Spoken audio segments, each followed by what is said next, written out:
Cette émission est une production originale de radio H2O.ca. Ensemble, nous sommes la force.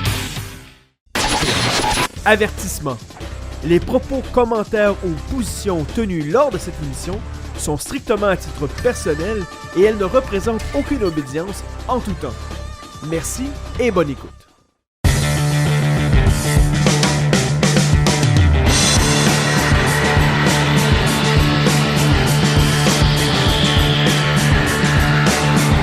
Sous le bandeau, émission numéro 2, avec votre hôte Franco, et j'ai mon collègue, frère et partner, Mr. Sylvain, qui est avec moi. Comment ça va, Sylvain? Ça va bien? Écoute, show numéro 2, fantastique. La première émission a été un succès monstre que je m'attendais absolument pas. Je dois te le dire parce que, tu sais, quand on parle de maçonnerie habituellement, les gens nous entendent avec un bat de baseball avec des clous. Et j'ai été agréablement surpris de voir autant de commentaires positifs. On n'a pas encore reçu le pot des fleurs. On a reçu des fleurs, mais pas le pot encore. Mais ça va bien, par exemple. Je suis super heureux.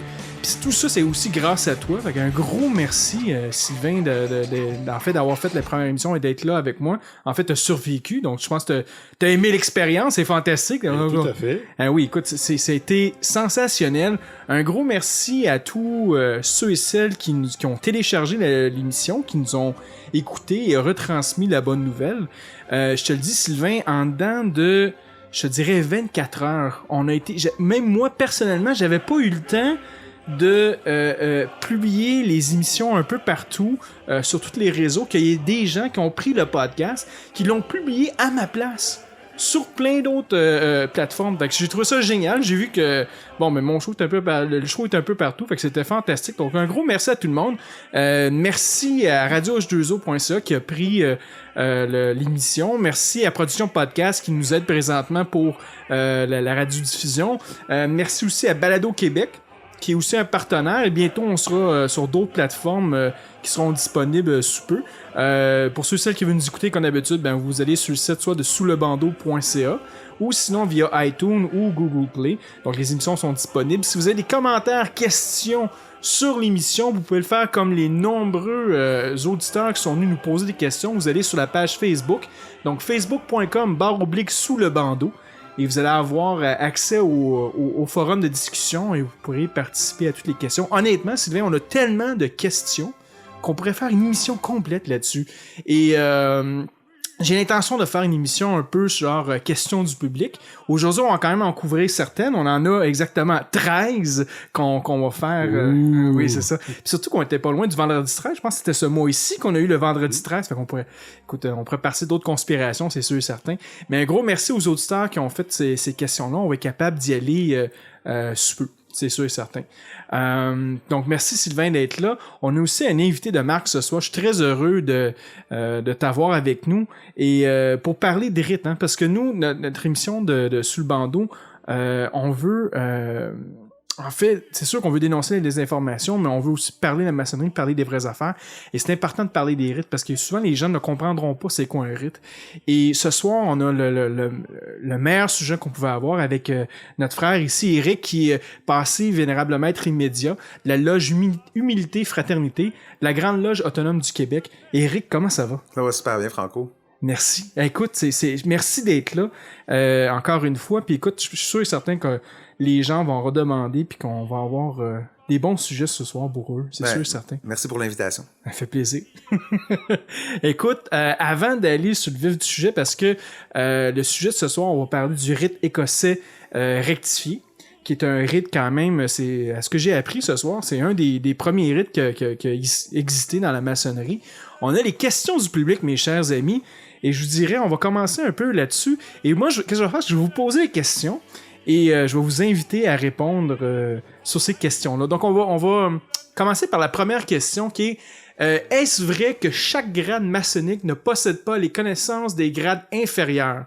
Dans le sens que si vous êtes, par exemple, au 3e degré, vous n'auriez aucune idée de ceci qui se passe au-dessus. Est-ce que c'est vrai? Des grades supérieurs, en fait, que vous voulez dire dans sa question, probablement. Oui, c'est vrai. C'est un processus initiatique, donc on y va étape par étape. Avant de passer une autre étape, on apprend les choses qu'on a à apprendre à l'étape où est-ce qu'on est présentement.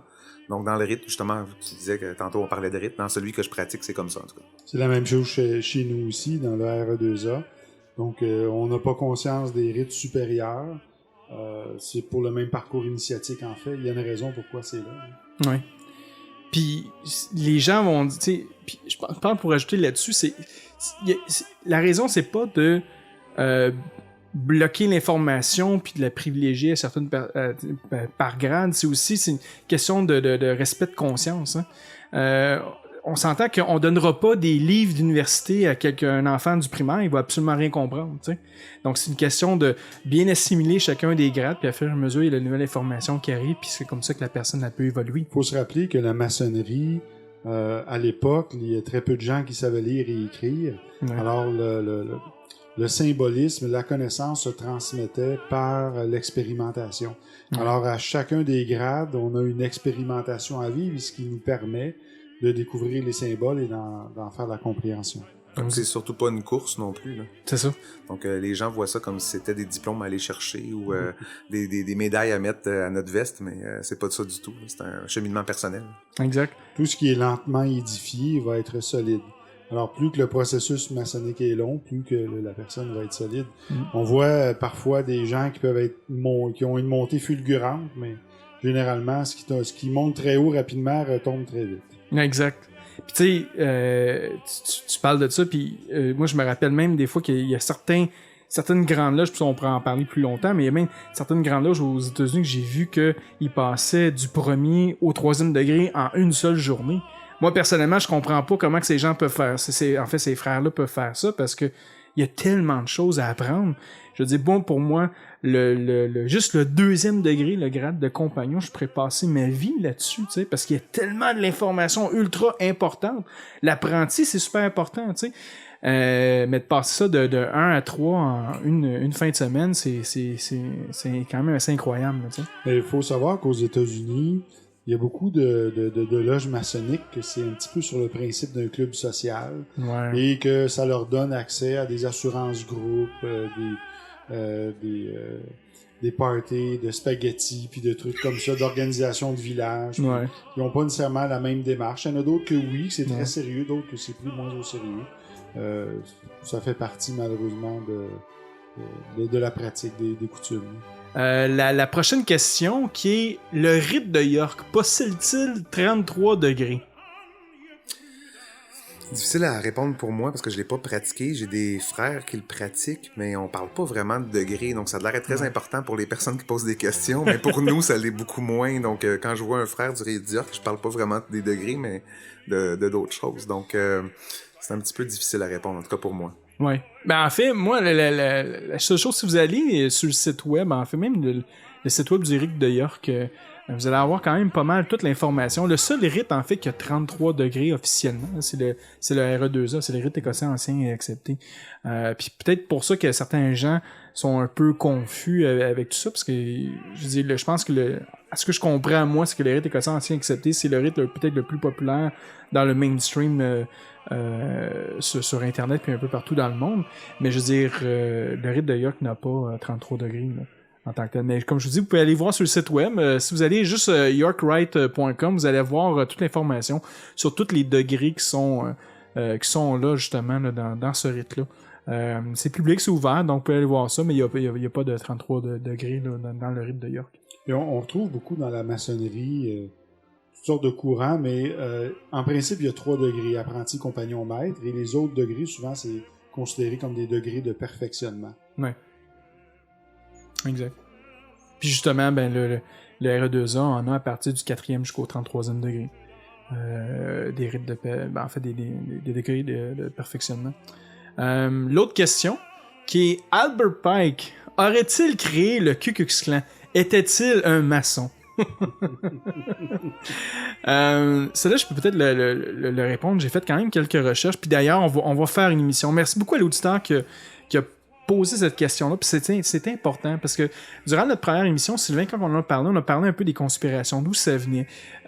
Puis il va y avoir une émission qui va être spécifique sur Albert Pike, Léo Taxil, tu sais, celui qui a créé en fait toute la propagande antimaçonnique que vous pouvez trouver d'ailleurs au musée de la franc-maçonnerie à Paris.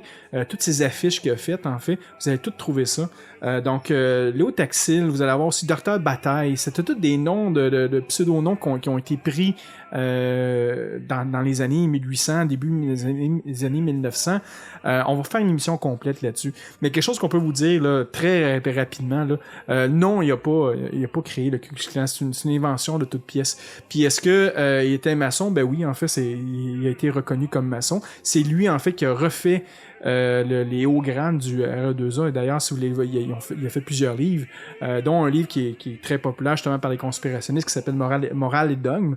Et ce livre-là est disponible sur Internet. Donc lui, Albert Pike, a en tant que tel refait certains degrés du RE2A. Et depuis ce temps-là, ben c'est sûr que nous, on fait nos recherches et nos études sur pas mal sur qu'est-ce que lui a fait dans le passé.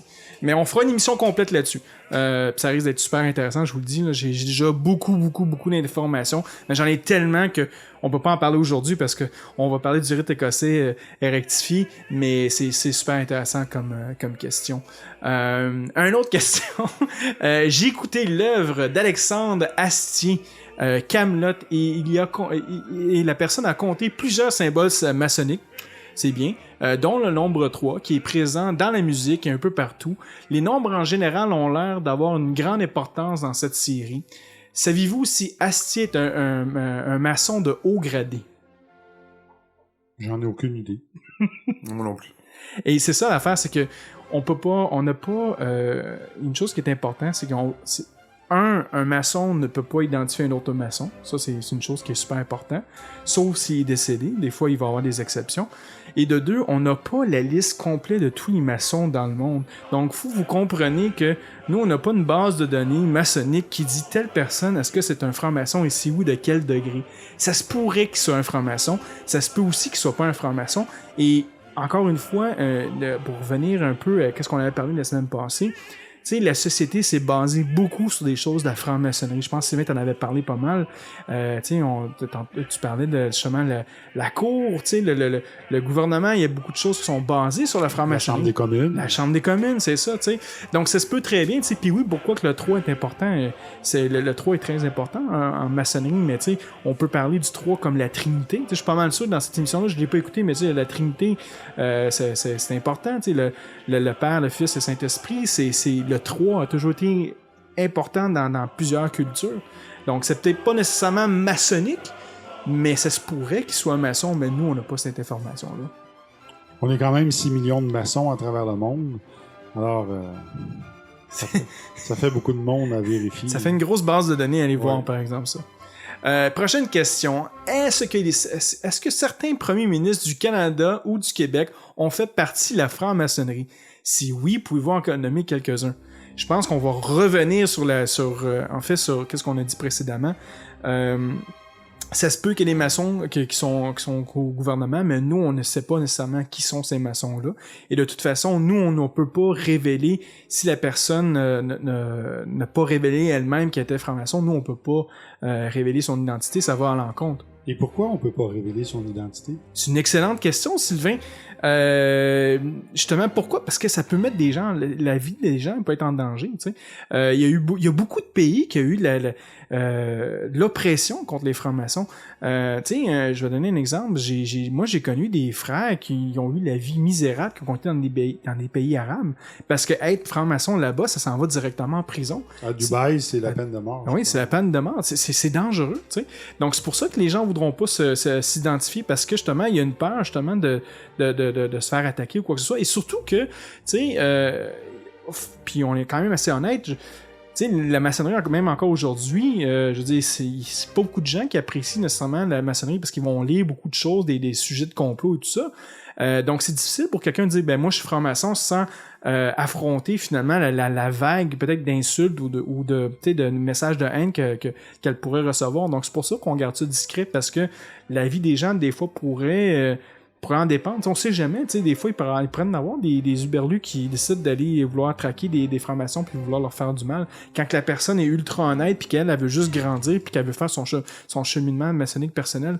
Donc, c'est une des raisons pourquoi on ne divulgue pas les noms des personnes.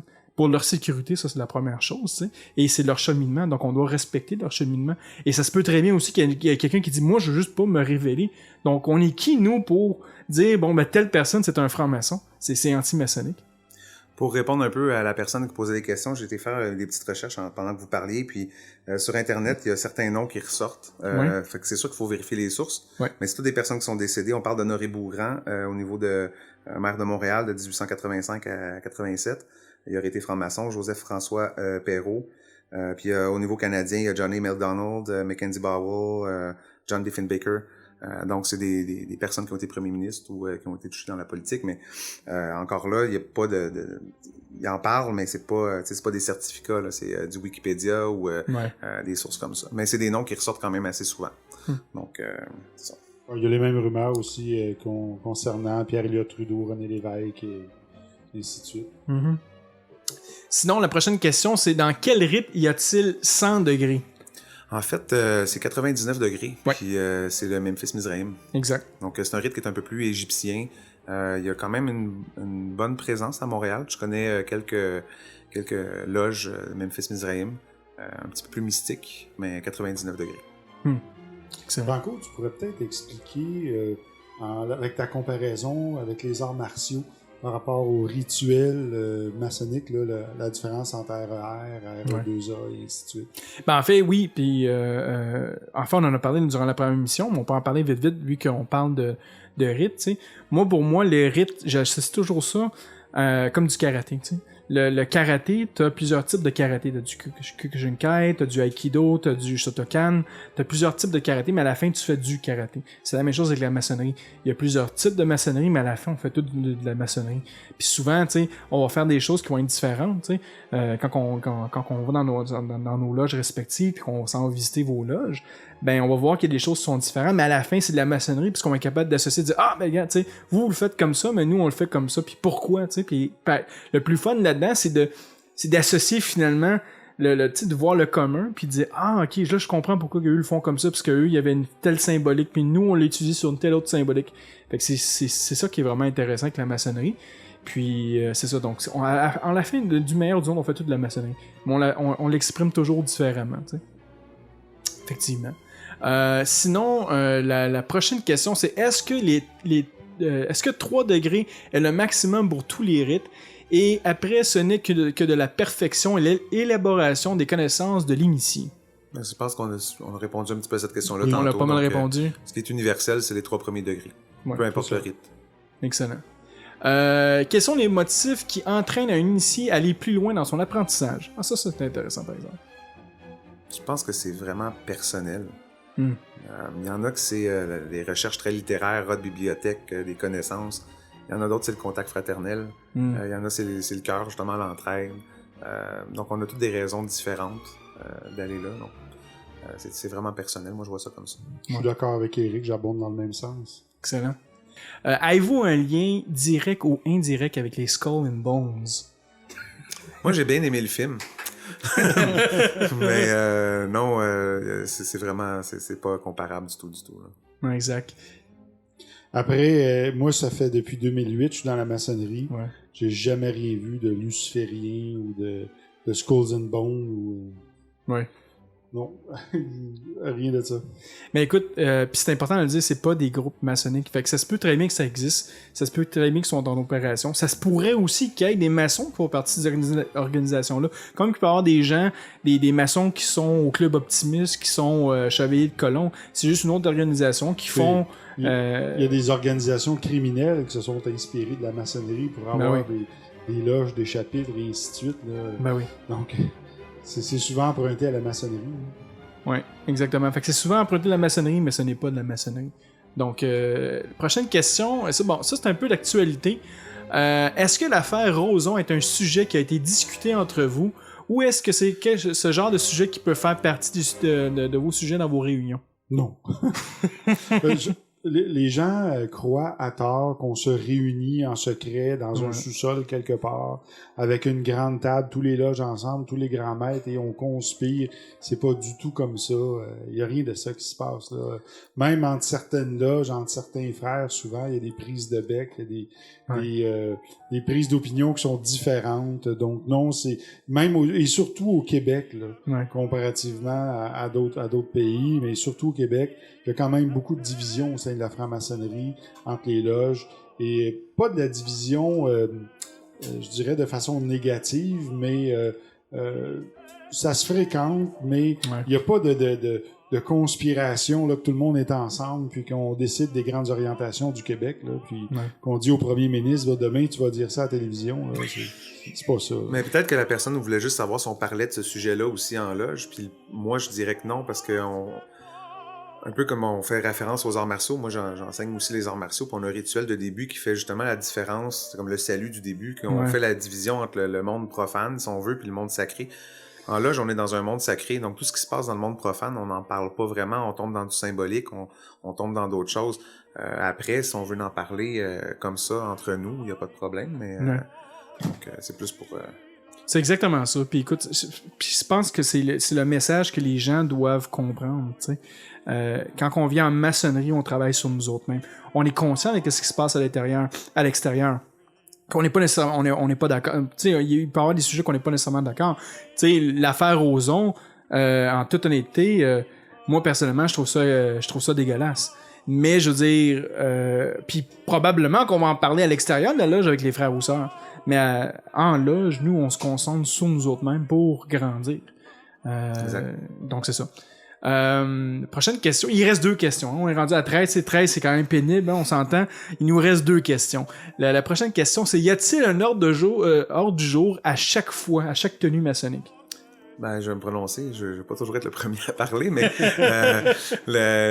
oui, il y a toujours un ordre du jour, c'est important, parce qu'on veut pas se rencontrer là-bas puis pas savoir quoi dire ou quoi faire. Là. C'est pas trop clérical non plus. T'sais, on veut pas tomber dans de la bureautique ou des choses comme ça. Mais il faut quand même avoir un fil directeur, c'est important. Puis tout ce qui est dit est noté d'une certaine façon, donc il y a des archives aussi, donc il y a un compte-rendu qui est fait à la fin. Là. Excellent. Puis oui, effectivement. Je veux dire, ça c'est universel pour toutes les loges. Là. C'est pas juste pour. C'est pas juste pour un certain rite. Là. Tout le monde a un ordre du jour à chaque fois.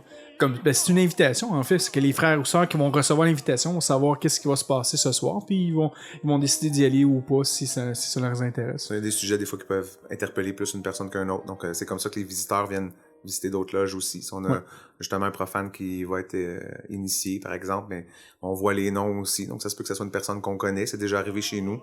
On a reçu une convocation, puis une de nos membres, c'était une de ses amies. Elle savait pas qu'elle faisait des démarches. Donc elle est allée à son initiation, puis c'était la surprise pour l'autre qui savait pas que l'autre en était une. Donc c'est important d'avoir les ordres du jour. Oui.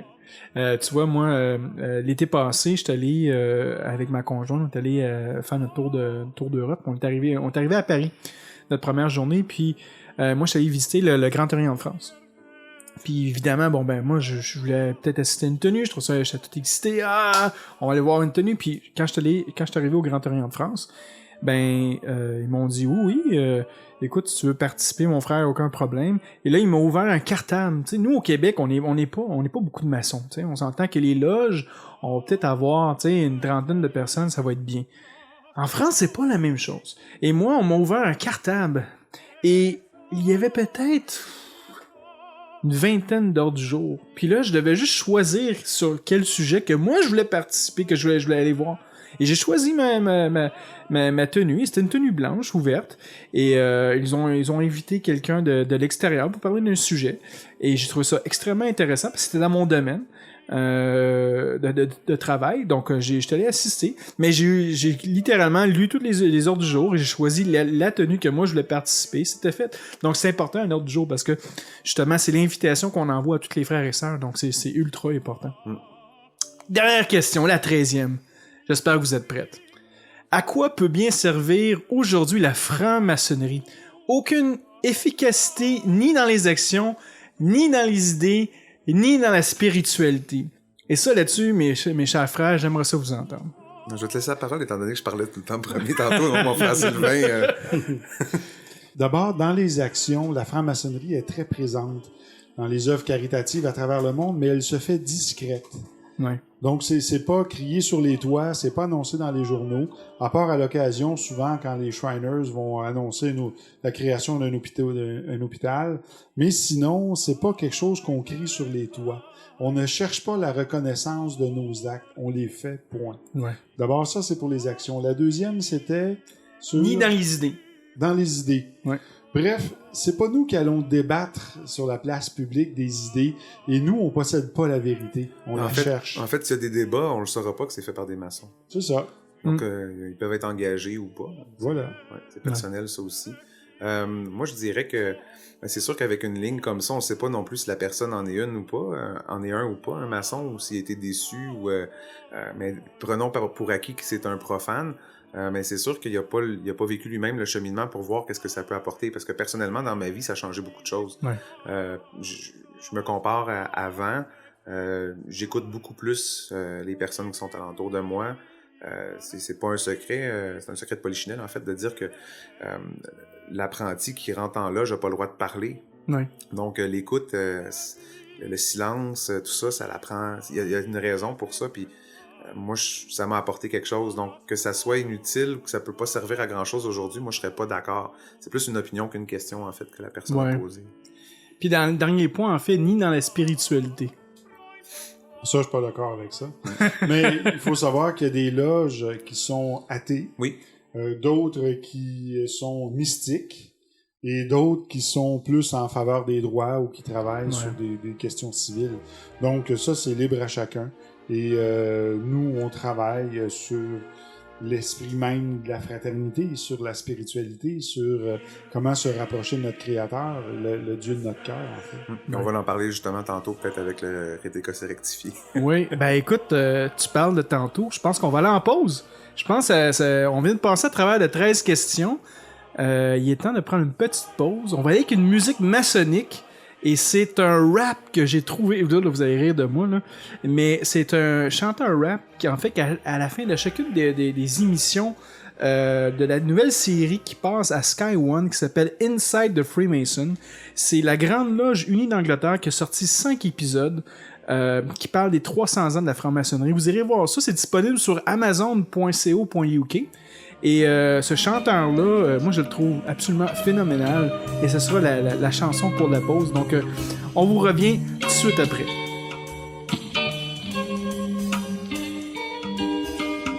So mote it be, so mote it be. Shout out to all my brothers through Freemasonry. Let's meet on the level. I earned 3 degrees, had to kill me cause they couldn't get my secrets from me. So mote it be, so mote it be. Shout out to all my brothers through Freemasonry. Let's meet on the level. I earned 3 degrees, had to kill me cause they couldn't get my secrets from me. Between the square and compass, I'ma keep it G. From darkness to light, steady traveling east. Made an oath with God while I was down on one knee. No matter what, they'll never take my apron from me. Nothing's for free, so you gotta pay your dues. In whom do you put your faith? That's for you to choose. Follow your conductor, hoodwink with no shoes. We can never lose, these cowards are so confused. Hiram built the temple, it's our job to protect it. Thanks to the Tyler, all alarms get detected. Uphold your virtue like the Supreme Architect did. They don't understand it, but I bet that they respect it. So mote it be, so mote it be. Shout out to all my brothers through Freemasonry.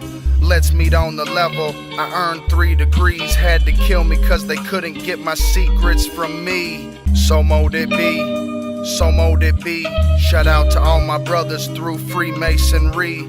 Let's meet on the level. I earned 3 degrees, had to kill me cause they couldn't get my secrets from me. The beehive we are, so we share all the honey. Find a destitute brother and I'll lend him my money. The lies they tell about us, we can't help but find funny. A traveling man, I consider myself lucky. Just one of many of Solomon's builders. With the 5 points of fellowship, you better be familiar. For the winding stairs, you had to pass through the pillars. Misinformation has the uninformed bewildered. Making good men better, what more could I ask for? Using my tools to perfect my rough ashlar. Living a dream under the canopy of heaven. No homo, but I love all of my brethren. Recognized by a spoken word or a handshake. Living upright by following Elijah's mandate. Ask one to be one and you can become a candidate. I'm my honor, my obligation, I'll never violate. Freemasonry, so mold it be. Freemasonry, so mold it be. Freemasonry, Freemasonry, Freemasonry.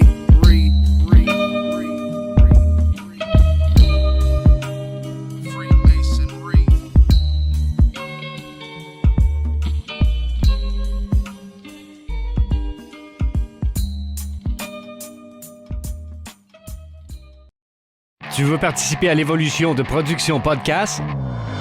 Deviens partenaire et contacte les Productions Podcast en visitant la page Facebook Production avec un S, Podcast, P-O-D-C-A-S-S-E ou écris-nous à podcast@icloud.com. Fais partie de l'aventure Production Podcast. Pour plus de détails, visite podcast.com. Radio H2O. Your Jedi mind tricks do not work on me. Ensemble, nous sommes la force. Money, money. No pots, no money, no dude. Hey, my name is Ray Parker. I play Darth Maul in The Phantom Menace and Snake Eyes in G.I. Joe Retaliation. You're listening to H2O Radio. May the Force be with you and beware of the dark side.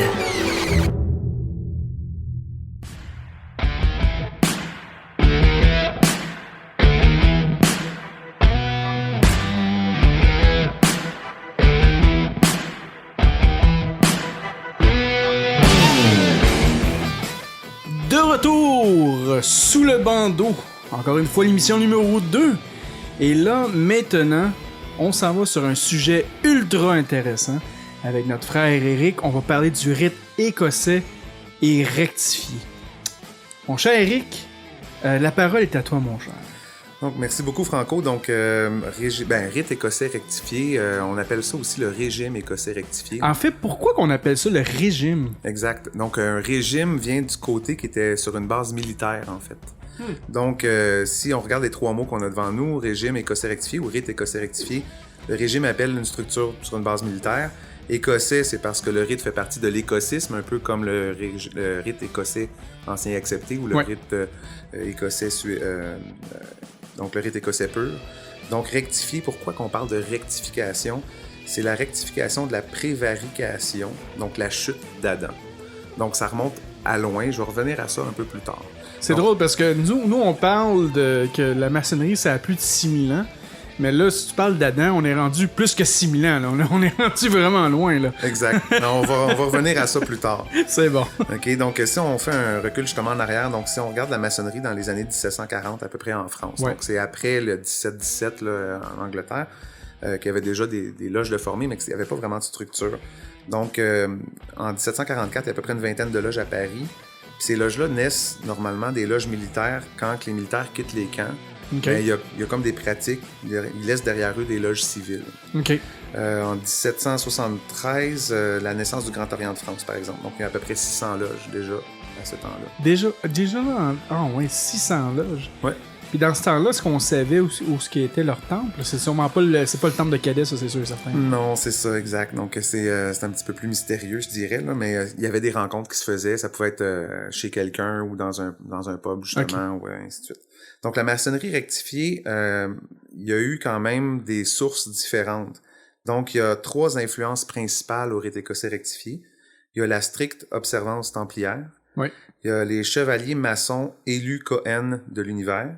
Puis il y a la maçonnerie française. On va toucher à ces 3 points-là aujourd'hui. Parfait. Donc, la stricte observance templière a été créée en 1755 par le baron von Hund en Allemagne. Donc, c'était une maçonnerie rectifiée. En 1764, elle prend vraiment le nom de stricte observance templière, un couvent qui a eu lieu à Altenberg, en Allemagne. Okay. La stricte observance templière, eux autres, ce qui les, je dirais, caractérise, c'est qu'ils revendiquent la succession historique des Templiers. Donc, ils se disent d'avoir des preuves que c'est la suite de l'ordre du Temple, ainsi de suite, qui était aussi connu dans le temps sous le nom de Ordre supérieur des Chevaliers du Temple sacré de Jérusalem, donc entre les années 1129 et 1312. Donc, la stricte observance templière se dit, les successeurs, ils veulent restaurer l'ordre du Temple original, mais ils n'utilisent pas nécessairement les mêmes provinces que l'ordre utilisait dans ce temps-là. Donc, l'ordre templier avait une division de l'Europe puis de l'Europe de l'Est en différents territoires. Donc, il y avait 9 différents territoires. Donc, l'ordre du Temple et l'observance templière étaient un petit peu différentes. Donc, la SOT, donc l'acronyme pour stricte observance templière, avait 9 grades. Donc, tantôt, on répondait aux questions par rapport aux grades. Déjà là, à ces années-là, il y avait déjà des grades. Il y avait les 3 grades qu'on connaît, apprenti, compagnon, maître. Ouais. Il y avait Écossais rouge, chevalier de l'aigle rose-croix, donc déjà là, une mention d'un chevalier. Écossais vert, écuyer, donc avant d'être chevalier, on était écuyer. Chevalier bienfaisant et chevalier professe. Juste à revenir rapidement, un point qui est intéressant, tu as parlé du chevalier Rose-Croix, qui est présentement le 18e degré au rite écossais ancien accepté. Oui. Est-ce que ça se pourrait, que justement la RE2A aurait pris ça de là? Parce que je pense qu'on va en parler un petit peu plus tard, mais je veux dire, le RE2A a été créé plusieurs années plus tard du rite écossais rectifié. C'est sûr qu'il y avait beaucoup d'influence, mais le rosicrucianisme avec Rosenkreutz, tout ça existait déjà un peu avant. Donc la rose et la croix étaient quand même je dirais un symbole connu à cette époque-là. Donc, la stricte observance templière ont des rituels maçonniques très similaires à ce qu'ils faisaient à l'époque. Ils ont ajouté des tableaux à tous les rites, donc apprentis, compagnons et maîtres. Il y a comme des tableaux supplémentaires qui se rajoutent, que nous, on a conservés au rite écossais rectifié. OK. Donc, la maçonnerie bleue était rapidement passée à cette époque-là pour la SOT pour se concentrer strictement sur la chevalerie. Donc, on passait les 3 premiers grades assez rapidement pour se rendre au grade de chevalier. Donc, le chevalier recevait ses vœux, recevait lors de ses vœux une croix rouge de l'ordre, un anneau d'or porté au petit doigt de la main droite, puis un nom d'ordre et une devise. Ça, c'était vraiment la SOT qui faisait ça. Puis pourquoi un anneau d'or? Ça m'intrigue un peu. C'est une genre d'alliance comme une alliance de mariage ou... Ouais, c'est un anneau qui ce qu'on appelle la chevalière, en fait. OK. Donc, c'est un anneau que les chevaliers portaient, normalement, pour avoir un espèce de lien, un peu comme un mariage. Donc, tu portes un anneau. Donc, le chevalier portait un anneau aussi. Est-ce qu'il y avait un lien aussi avec l'anneau de Salomon? Je pourrais pas dire jusque-là au niveau des détails, mais au niveau de la SOT, il y avait un symbole templier, chevaleresque, au niveau de la chevalière qui portait au petit doigt de la main droite.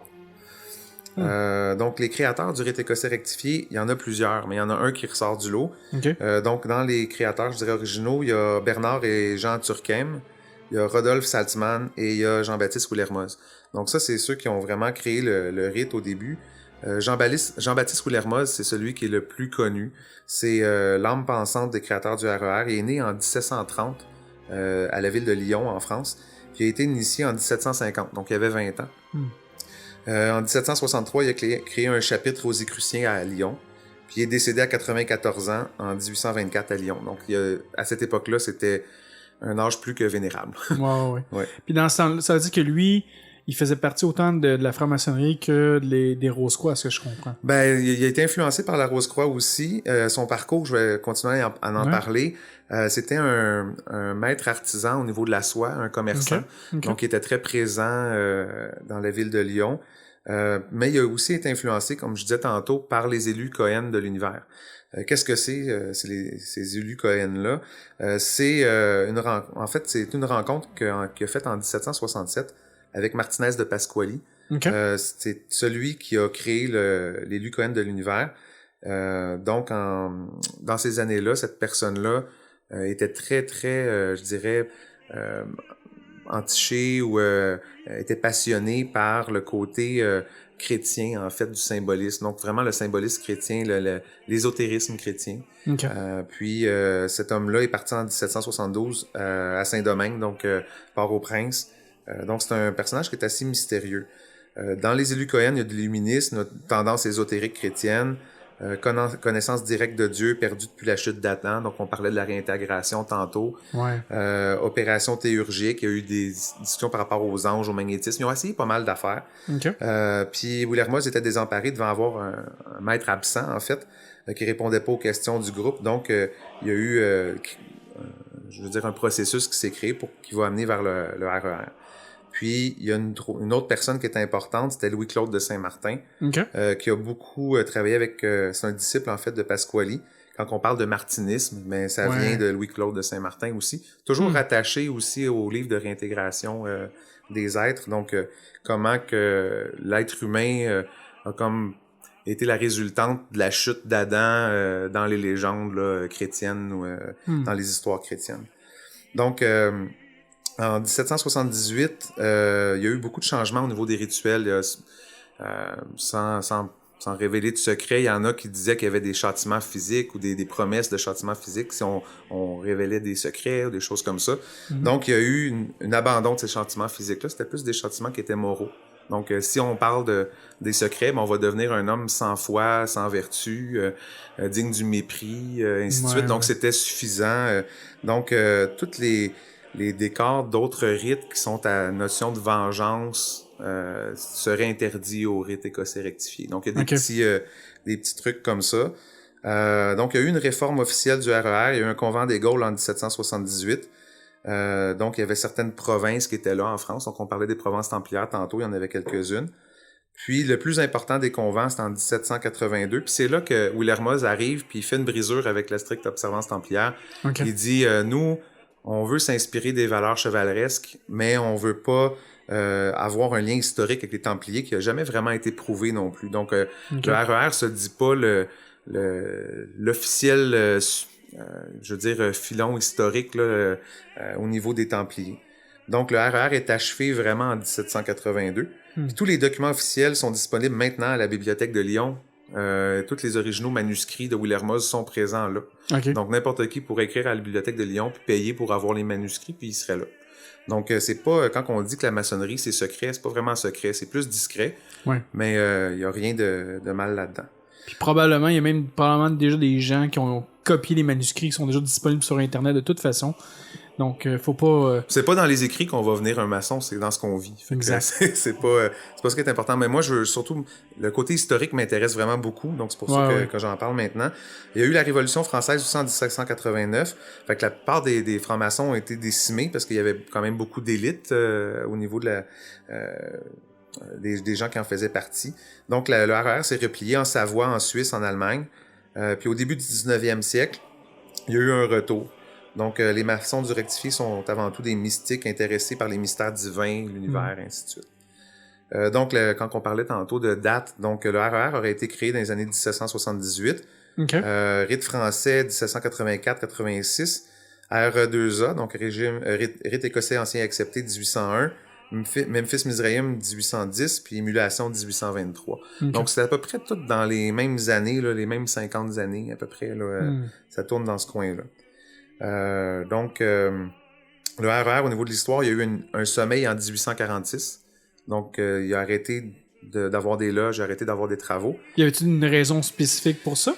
Il y a eu la mort quand même de Willermoz qui a affecté beaucoup de gens. C'est arrivé un petit peu plus tard, là, je me souviens plus exactement de la date. 1824, la mort de Willermoz. Donc en 1846, il y a eu un sommeil. Les loges ont continué pendant un bout, mais à un moment donné, c'est arrêté. Mais il y a eu un réveil en 1910. Donc Camille Savoir et Édouard de Ribeaucourt, c'est deux personnes très importantes qui ont remis le RER en fonction, si on dit. Donc... il y a ces personnes-là qui ont ramené ça. Puis c'est le Grand Prieuré d'Helvétie, donc la Suisse, qui est comme le détenteur officiel là, de la suite là, du RER. Puis après ça, il y a eu plein de créations de grandes loges aussi, où le RER a été intégré dans des grandes loges européennes. Donc il y a le Grand Prieuré des Gaules, dans les années 58, 35 qui a été créé, mais 58, il y a le Grand Prieuré des Gaules a rejoint la Grande Loge nationale française. Donc il y a eu des partenariats, si on veut, ou des fusions de certaines choses. Puis il y a eu la Grande Loge symbolique traditionnelle opéra aussi, la GLTSO, qui a été créée dans ces années-là. Donc, au niveau de l'histoire, du RER. Il y a eu aussi un autre convent en 2008, donc une charte. Ça commence à être un peu plus structuré. En 2008, il y a Internet, donc les communications sont beaucoup plus faciles. Puis c'est là que le 7 avril 2012, dans notre cas, ce qui nous concerne, il y a eu la création du Grand Prieuré souverain de France, dans laquelle la Grande Loge autonome du Québec est reliée. Okay. Donc ça, c'était le côté qui est un peu plus personnel, je dirais, pour nous. Donc, je continue un petit peu dans mes notes. Donc ici, c'est ça. Au RER, on parlait de grades tantôt au niveau de la SOT, il y avait 9 grades. Ouais. Au RER, on en a 6. Puis si on regarde juste la maçonnerie, en fait, on en a 4. Donc c'est assez simple. Parce que vous séparez vraiment ça, la maçonnerie puis les côtés chevaleresques. Exactement. Donc c'est pas des grades de perfection comme on parlait tantôt. Ouais. On n'en a pas. Donc c'est apprenti compagnon maître dans la loge bleue. On a un maître écossais de Saint-André au 4e degré qui complète le côté maçonnique. Donc, quand on est 4e degré, je sais qu'il y a des gens qui ont essayé de faire des équivalences avec le RE2A et tout ça. Ça serait probablement un équivalent au 18e degré du RE2A si je m'en fie au document que j'ai eu. Okay. Mais on peut pas faire vraiment d'équivalence. On peut pas vraiment accepter un 18e degré dans nos travaux. C'est complètement différent. Donc, il faut vraiment que la personne vienne chez nous puis fasse...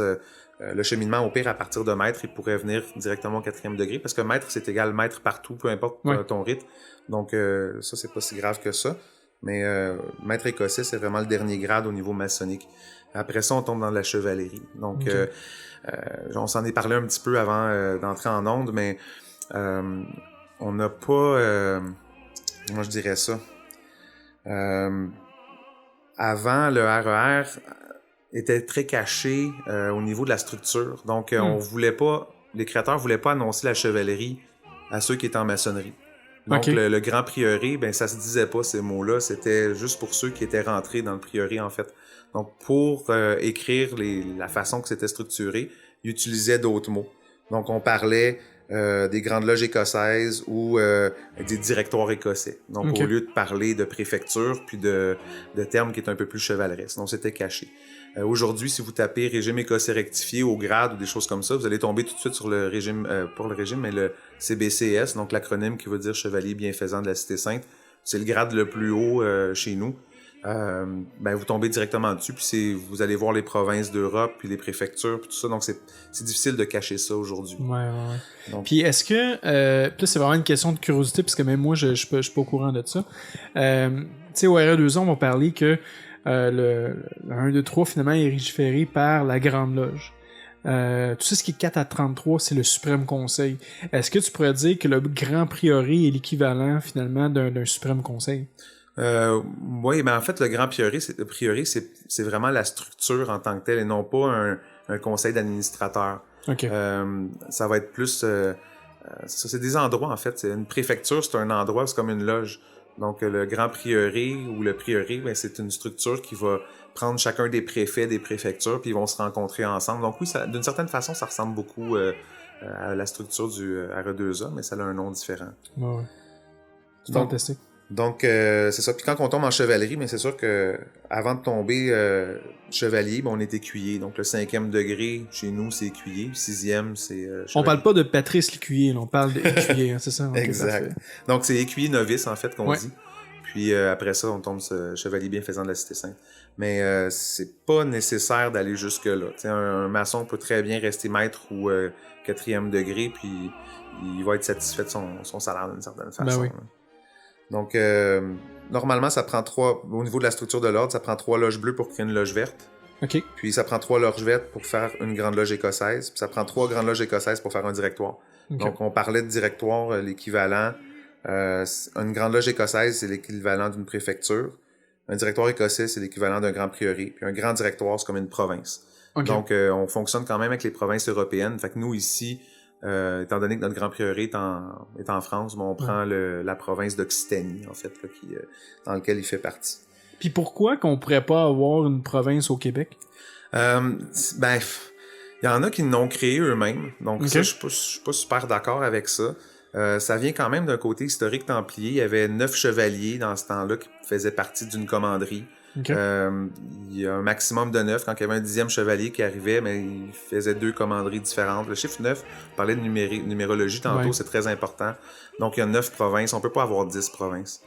Il peut y avoir probablement un remaniement, mais personnellement, je trouve ça bien comme ça. J'ai pas aucun problème à avoir un siège en Occitanie. Ben ouais. Ça me donne des raisons d'aller voir mon grand-maître. Est-ce que, par hasard, la province s'appellerait les Gaulois de l'Hespérie? Oui, c'est ça, exact. Et les gogos! Les gogos! Donc, au niveau de la loge bleue, ça ressemble quand même un petit peu, à peu de choses près à des structures maçonniques des Ok. autres rites.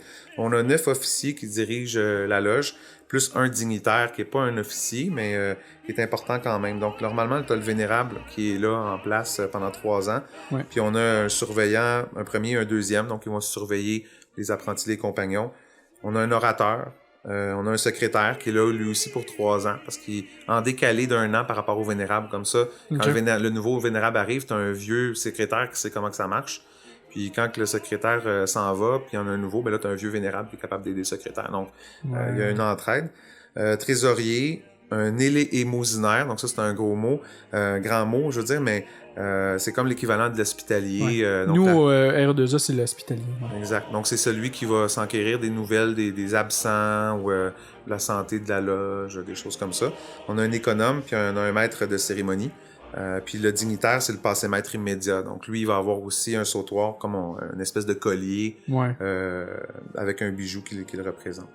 Au niveau de la loge verte, au lieu d'appeler ça un vénérable, on appelle ça un député-maître. OK. Puis le député-maître lui dirige la loge verte comme un vénérable. OK. Il est inspecteur des loges bleues. Donc, normalement, pour avoir une loge verte, il faut avoir 3 loges bleues. Donc, lui, il va être inspecteur de ces 3 loges-là. Il représente la grande loge écossaise qui est en haut de lui. Donc, il est représentant. Puis, en loge, il est toujours assis à la droite du vénérable maître. Donc, il a sa place. Puis, il a le droit de vote dans toutes les loges bleues qu'il dirige aussi. Donc, il a sa place. Au niveau de la grande loge écossaise, entre guillemets, la préfecture, maintenant qu'on a Internet, on va dire les choses par leur vrai nom. La préfecture, elle, va diriger jusqu'à 3 loges vertes. Donc, le chiffre 3 qui revient encore. Ouais. Il y a un chancelier qui est responsable, comme le secrétaire, d'envoyer les lettres, patentes et les choses comme ça, les certificats. Il y a un visiteur particulier qui, lui, va faire l'installation des nouvelles loges. Puis, il y a le préfet qui, lui, préside aux travaux. Donc, le préfet fait office de vénérable dans la préfecture.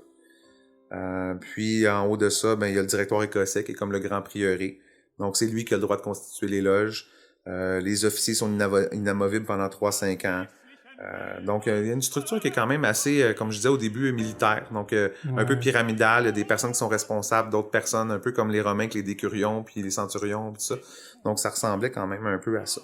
Puis finalement, tout ce que j'entends, est-ce que comme le Grand Orient de France a du RER ou c'est vraiment séparé avec les grands prieurés, sont pas vraiment associés avec ces obédiences-là? Il y a des grandes obédiences qui ont commencé, ben en fait, ça fait plusieurs années, là, j'en ai nommé tantôt quelques-unes, qui ont intégré le régime écossais rectifié dans leurs différents rites qu'ils pratiquent à cet endroit-là. OK. Mais le régime écossais rectifié est vraiment un régime à part. Normalement, il ne devrait pas avoir à recevoir d'ordre de n'importe quelle autre structure. Donc, il est autonome en tant que tel. Donc, Okay.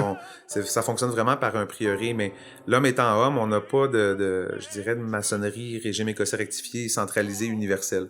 Il y a toujours eu, à un moment donné, une loge qui s'est rendue peut-être à 60 personnes, puis à un moment donné, il y a un différent, puis il y en a un qui part, puis là, la loge se divise en deux, puis ils essaient de partir leurs affaires, puis tout ça. Donc, l'homme est quand même pas loin.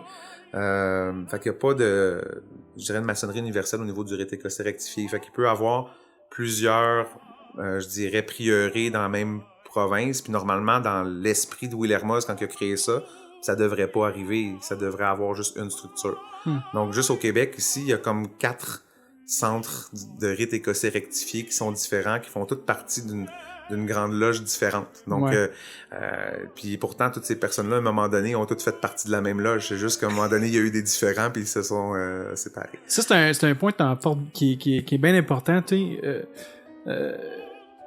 les frères et sœurs, ça veut pas dire que c'est toujours la joie ou quoi que ce soit. T'sais, oui, on va toujours vouloir promouvoir la fraternité, cimenter nos liens, mais ça va arriver des fois qu'il va y avoir des différends, puis il va y avoir des divisions. Puis je pense qu'au Québec, il y en a eu aussi beaucoup. Pas juste avec le rite écossais rectifié, même dans d'autres rites, ça s'est passé, mais c'est commun. Hein. Je veux dire, où est-ce que l'homme et l'hommerie, ça va arriver toujours. C'est pas évident, mais je dis nous on va vivre les mêmes problèmes, des problèmes similaires avec ce qui se passe dans la société aussi. Ben, c'est comme une micro-société. Je vais faire une petite parenthèse qui est en dehors du sujet du RER, mais une chose qu'on voit, c'est qu'étant donné que c'est une micro-société, des fois, il y a des gens qui, dans la société normale, ont peut-être pas pu atteindre les sphères qu'ils auraient voulu. Ouais. Puis en venant en maçonnerie, ben c'est un peu comme en enseignant les arts martiaux, je peux faire des comparaisons aussi avec ça. Mais tu sais, pour être ceinture noire, t'as juste à venir à chaque cours, puis à un moment donné, tu vas être bon, puis tu vas là être ceinture noire. Fait que c'est la même chose en maçonnerie. Si tu veux un moment donné être vénérable, t'as juste à être présent à toutes les tenues, puis faire tes travaux, puis tu vas l'être à un moment donné. Fait que, mais étant donné que c'est petit, que c'est des loges de peut-être 20, 25, 30 personnes, des fois moins, ben ça prend des personnes qui sont volontaires pour être en avant. Puis c'est plus facile d'accès, je dirais, que la société normale. Fait qu'à ce moment-là, ces gens-là ont peut-être juste l'intention de diriger quelque chose, mais en tant que vénérable, on dirige pas grand-chose. On fait juste donner la parole à ceux qui veulent parler, puis oui, on est en avant, mais un peu comme notre frère Sylvain disait dans l'épisode avant, c'est un peu comme la Chambre des communes, où c'est pas le président qui va dire le plus de choses, c'est lui, il va donner la parole aux autres. Exact. Donc je trouve que les personnes qui ont créé ces scissions-là ont juste complètement manqué le but de la maçonnerie. Ouais. C'est dommage pour eux, c'est dommage pour ceux des fois qui suivent en arrière, mais la sélection naturelle se fait, puis on se reconnaît en bons maçons. Donc, c'est souvent les égos qui nous mènent à agir de la sorte. Ouais. Les gens souvent n'ont pas compris que le changement débute d'abord à l'intérieur de nous. Ouais. Ensuite, on amène le changement dans notre loge en s'impliquant, en voulant changer les choses. Et ensuite, on peut aller changer le monde. Et si on essaie de changer le monde en premier, ça marche pas. C'est ça. On va s'apercevoir qu'on est vite tout seul. Ah oui. Puis tu sais, il y a un adage aussi en maçonnerie qui dit de réunir ce qui est part. Mais c'est triste parce que les gens, justement, vont vouloir se séparer. Puis là, maintenant, on essaie de les réunir parce que, justement, c'est pas en étant séparés, tu sais, qu'on va réussir nécessairement, tu sais. Fait que c'est tout un travail, en fait. C'est tout un travail. Puis le but de ce podcast-là, présentement, que vous écoutez, c'est justement de réunir ce qui était pas, de partager justement notre expérience, des informations maçonniques aussi, tu sais, pour tout le monde, tu sais, qui sont prêts à l'écouter. Donc, pour revenir un petit peu au RER, je vous avais laissé avant ma parenthèse sur les grands prieurés. Donc, normalement, en haut de ça, il y a les provinces. Donc, on parlait tantôt, il y avait 9 provinces. Chaque province peut avoir 3 grands prieurés. Donc, ça représente environ 81 loges bleues. OK. Donc, ça en fait quand même 9 x 9. Là. Le 9 revient encore. Donc, les provinces, il y en a 3 pour la France, 2 pour l'Allemagne, Italie, 2 pour l'Espagne, Portugal, 1 pour la Grande-Bretagne, 1 pour la Grèce et les archipels. Donc, c'est pas mal les mêmes provinces qu'il y avait dans le temps des Templiers. Okay. La première province, c'est Aragon, c'est en Espagne. Ils ont chacun une devise, un armoirie. Donc, on reste quand même dans le traditionnel. Là. C'est intéressant de dire Aragon. On a des est-ce que vous mélangez un peu les histoires, genre sur le roi Arthur et tout ça? Ou Non, c'est vraiment le terme qui était utilisé dans le temps pour cette partie du monde-là. Donc, maintenant, c'est rendu l'Espagne-Portugal. L'Espagne, je veux dire l'Aragon. T'as l'Auvergne, qui est la deuxième province, qui siège à Lyon. L'Occitanie, qui est la nôtre, qui a le siège à Bordeaux. Puis c'est ça, il y a donc Léon qui est le Portugal, la 4e, la 5e c'est la Bourgogne, 6e la Grande-Bretagne, 7e Allemagne inférieure, 8e, donc 7-8, Allemagne supérieure, puis 9e Grèce et archipel. Pourquoi qu'il y a une Allemagne supérieure puis inférieure? Dans ce temps-là, c'était pas Est ou Ouest, là, ça n'a pas rapport, mais c'était de la manière que c'était divisé, simplement. Okay. Donc ça dépendait, j'imagine, des différentes puissances qui étaient là. Donc c'était comme ça qu'il était divisé. Donc ce qu'il faut retenir du RER, c'est que c'est une franc-maçonnerie qui est en 4 degrés. Donc, tantôt, on parlait de 100 degrés, 99, de 33 pour la RE2A. Nous, la franc-maçonnerie est en 4 degrés. Il y a d'autres degrés supérieurs qui sont en dehors de la franc-maçonnerie. C'est christique. Donc, on le dit en partant, c'est le seul rite maçonnique que l'apprenti se voit attribuer une épée. Donc, on porte l'épée dans toutes nos tenues. L'épée doit être cruciforme, donc en forme de croix. Donc c'est toujours le rappel aussi à la chevalerie dès le départ.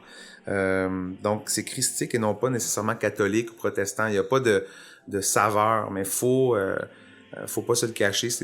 En France, ils appellent même ceux qui pratiquent le RER les curés. Donc c'est pas parce qu'on parle de religion, c'est juste que dès le départ, on l'annonce que la trame de fond, c'est le christianisme, c'est les constructeurs de cathédrales, c'est les protecteurs à Jérusalem, c'est les chevaliers du temple. Donc on peut pas cacher ça. Comment que tu réagis, toi, aux gens qui disent que la maçonnerie, c'est luciférien, que c'est le diable, quand que tout ce que tu me parles présentement, c'est relié à Dieu, c'est un peu, comme tu disais, un peu du christianisme, la religion catholique, peut-être même protestant aussi. Comment tu réagis, toi, à ces gens-là? Ben, c'est drôle que tu me poses cette question-là, parce qu'on a eu une personne qui a quitté notre loge, puis c'est sûr qu'on est pris des fois avec des personnes qui ont une mauvaise vision, une mauvaise compréhension, mais c'est tout sauf satanique ou quoi que ce soit. Là, c'est vraiment pas méchant. Il faut vraiment être de bonne mœurs pour entrer en maçonnerie. Puis ça, c'est peu importe le rite. Des fois, il y a certaines loges qui vont même vérifier les casiers judiciaires, ainsi de suite. Donc, il faut être une bonne personne. Puis, nous, on s'en va vers la chevalerie. Puis, comme j'avais parlé, il y a des rites, des degrés qui sont secrets. Oh, excusez-moi. Donc, des degrés qui sont secrets, qui dépassent le côté chevaleresque. Donc, ça, c'est le côté un peu plus... ça, faut le pratiquer pour pouvoir se rendre là. Donc, il y a un côté symbolique qui vient de la franc-maçonnerie, il y a un côté spirituel qui vient du côté Cohen, puis il y a un côté chevaleresque qui vient de la SOT. Donc, le régime écossais rectifié a vraiment ses sources là, à cet endroit-là. C'est le rite le plus ancien à être structuré et très structuré. Puis, il fait vivre aussi les candidats dans le régime. Donc, on n'est pas seulement spectateur quand on passe des étapes, mais on est acteur. On vit vraiment différentes étapes initiatiques, on les vit, on fait pas juste les regarder. Ouais. Donc, ça fait un résumé quand même assez rapide pour un rite qui est assez complexe. Mais comme la plupart des auditeurs n'ont probablement pas été maçons eux-mêmes, on peut pas nécessairement dire des choses ou révéler des choses. Mais c'est vraiment un parcours qui a changé ma vie. Puis je me suis retrouvé là-bas au Québec, on n'a comme pas le choix. On a eu cette discussion-là un peu aussi avant les ondes. On n'a pas le choix de la loge dans laquelle on va aller. On ne sait pas quels rites qui vont être. On va cogner une porte, on va sur Internet, on regarde un peu c'est quoi les réponses qui nous sont données par email, puis ou on connaît quelqu'un, puis on suit cette personne-là. On n'a pas vraiment la chance de connaître dans quoi on s'embarque. Puis moi, je suis bien tombé. Je suis tombé dans une loge que côté chevaleresque est important aussi, côté symbolique, côté chrétien aussi. Même quand je suis rentré, je me définissais pas nécessairement comme chrétien, mais on dirait que je me suis retrouvé là-dedans. Mais comme n'importe quelle autre loge, on n'a pas le droit de parler de religion, pas le droit de parler de politique non plus dans nos loges. C'est juste pour avertir le profane puis dire, le fond de l'histoire, c'est chrétien. Si t'es pas à l'aise avec ça, t'aimes mieux Anubis avec le côté égyptien, il y en a des loges aussi qui vont pratiquer ça. Si t'aimes l'alchimie, va au rite écossais ancien accepté. Il y a un côté alchimique qui est un peu plus présent. Nous, quand on parle d'éléments, l'air n'est pas un élément, tu sais. Ouais. Donc, c'est ça. Intéressant. Et c'est vraiment intéressant parce que justement, tu l'as mentionné, tu sais, le profane qui va vouloir rentrer en maçonnerie n'aura pas nécessairement l'information. Quoique aujourd'hui, tu sais, avec l'Internet, il peut quand même se faire une bonne idée. Puis c'est pour ça aussi qu'on a fait le podcast. C'était pour essayer d'allumer un peu cette lumière-là dans les gens. Dans les plus gros challenges que tu as présentement dans ta loge, c'est quoi que vous vivez le plus présentement, les plus gros challenges que vous avez? Je sais pas. Je pense que c'est un peu d'avoir parlé à d'autres vénérables. Là, j'ai descendu de chaire, donc c'est plus moi le vénérable de la loge, mais je m'occupe quand même des loges qu'on a avec nous. Des fois, ça peut être l'assiduité. Okay. Donc, les personnes qui prennent ça comme un cours de badminton, comme une activité de semaine, puis ils vont juste venir à la tenue, puis ils viennent plus. Il en manque une, c'est pas grave. Ou les gens qui viennent en loge, mais qui parlent pas à l'extérieur de la loge entre eux. Donc, le côté fraternel qui est peut-être un peu moins là. Mais c'est des petites choses qui sont communes, je pense communes. Mais c'est un peu comme, pas darwinisme, mais la sélection naturelle se fait automatiquement. Les 3 degrés sont pas là pour rien. Si t'es pas assez persévérant pour faire tes travaux, tu vas peut-être abandonner avant d'être maître. Puis les maîtres qui sont là, c'est ceux qui le désirent vraiment. S'ils veulent aller plus loin, ben là aussi, il y a une sélection qui se fait, puis il y a des gens qui abandonnent avant. Donc, encore le même parallèle avec les arts martiaux. Ça prend 5000 personnes pour faire une ceinture noire, parce qu'il y a plein de monde qui abandonne avant. Ouais. Ben, c'est la même chose. Avant de faire un vénérable, ça en prend combien de personnes? Donc, ça prend des gens qui sont passionnés, qui veulent continuer là-dedans. Là. Donc, ouais.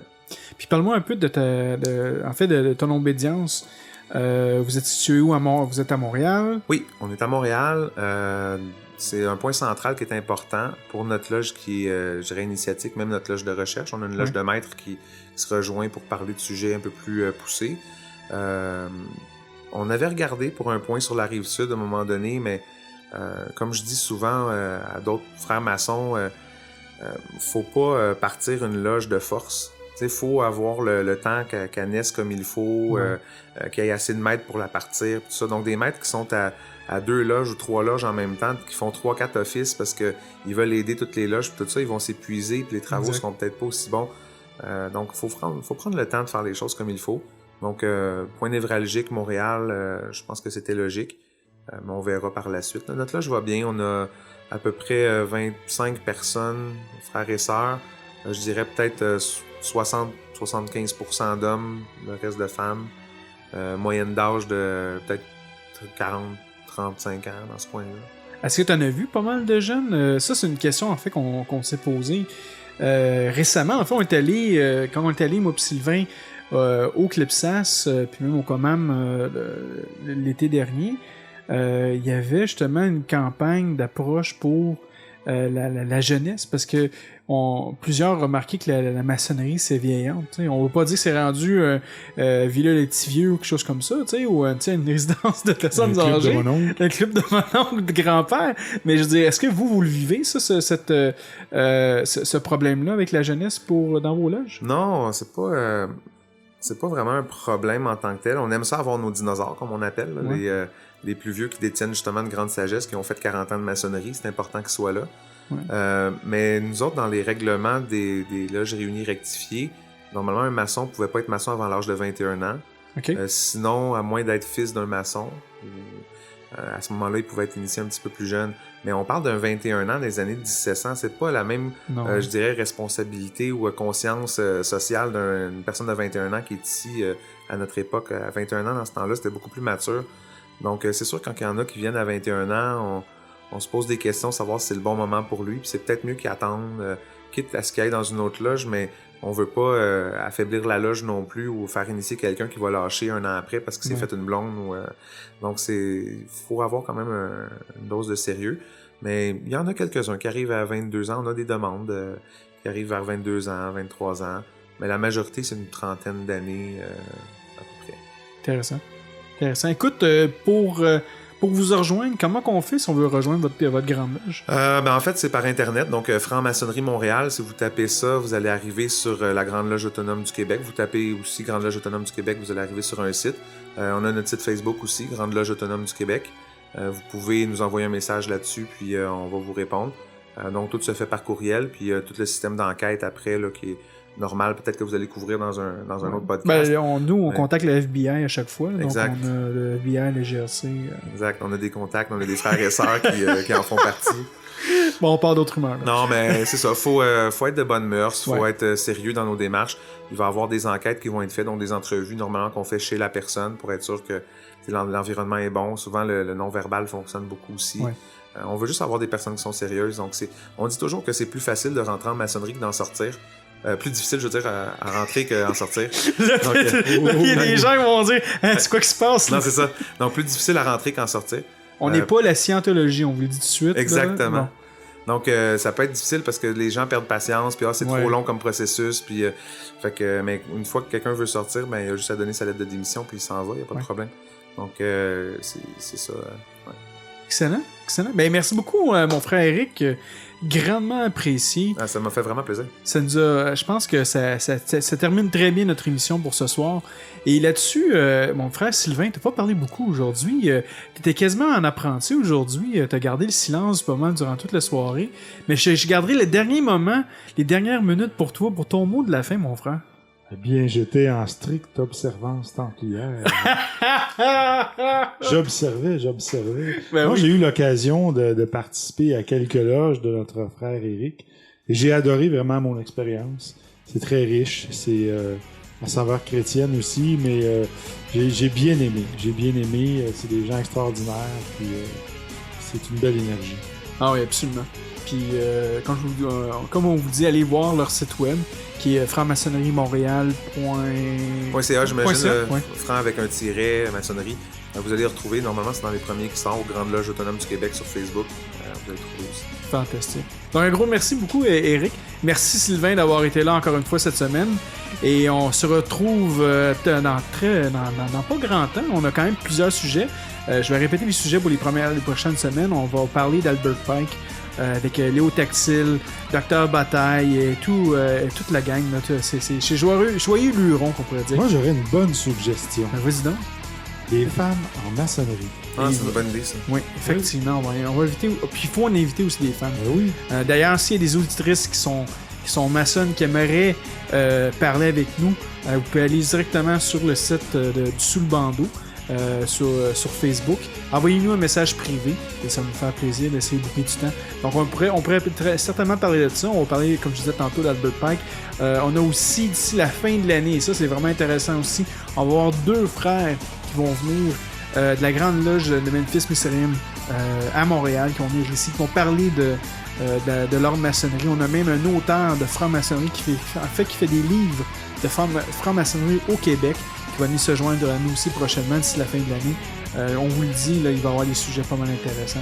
Donc là-dessus, mesdames et messieurs, un gros merci d'avoir été avec nous et on se reparle la prochaine fois. Bye bye.